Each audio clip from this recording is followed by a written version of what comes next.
আপনার শুক্রাণুর কোয়ালিটি ভালো আছে কিনা কিভাবে বুঝবেন? এখন শুক্রাণুর পরিমাণটা কত আছে, শুক্রাণুর কোয়ালিটি ভালো বলতে নড়াচড়া ঠিক মতো আছে কিনা, এই জিনিসগুলো কেন দেখবেন? এই জন্য দেখবেন, ধরেন আপনি 3 বছর বিয়ে করছেন, আপনি বাবা হইতে পারতেছেন না। আমি প্রথমেই বলবো, আপনি একটা টেস্ট করবেন, সেটার নাম হলো সিমেন অ্যানালাইসিস। কিভাবে করবেন? করার নিয়মটা হলো যে আপনি 3 দিন হাজবেন্ড ওয়াইফ মিলামেশা করবেন না।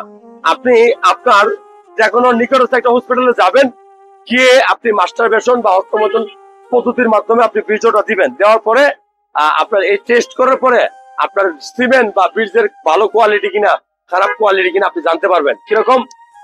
1 ml বীর্যে নর্মালি 15 মিলিয়ন শুক্রাণু থাকার কথা, এর নিচে থাকলে খারাপ।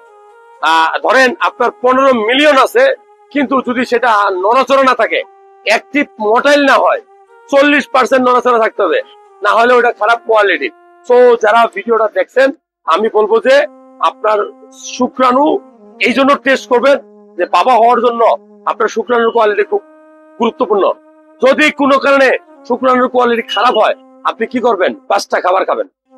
খুব ভালো মানের 5টা খাবারের কথা বলবো, যে 5টা খাবার খেলে আপনার শুক্রাণুর কোয়ালিটি বাড়ে। নাম্বার 1, কলা। বাংলা কলা খাবেন, কলা পিসি সহ খাবেন। কলা কিন্তু আপনার শুক্রাণুর কোয়ালিটি কি বাড়ায়। নাম্বার 2, ডিম খাবেন, ডিমের কুসুম সহ খাবেন। ডিম 3টা 4টা 5টা যা খাইতে পারেন, এভরি ডে ডিম খাবেন। নাম্বার 3, আপনি খুব ভালো মানের খাবার, সেটা হলো ধরেন আপনি পুঁই শাক, পালং শাক, ঢেঁকি শাক, ঠিক আছে, কলমি শাক, যে কোনো সবুজ শাকসবজি আপনি খাবেন, কারণ সবুজ শাকসবজি আপনার শুক্রাণুর কোয়ালিটি বাড়াবে।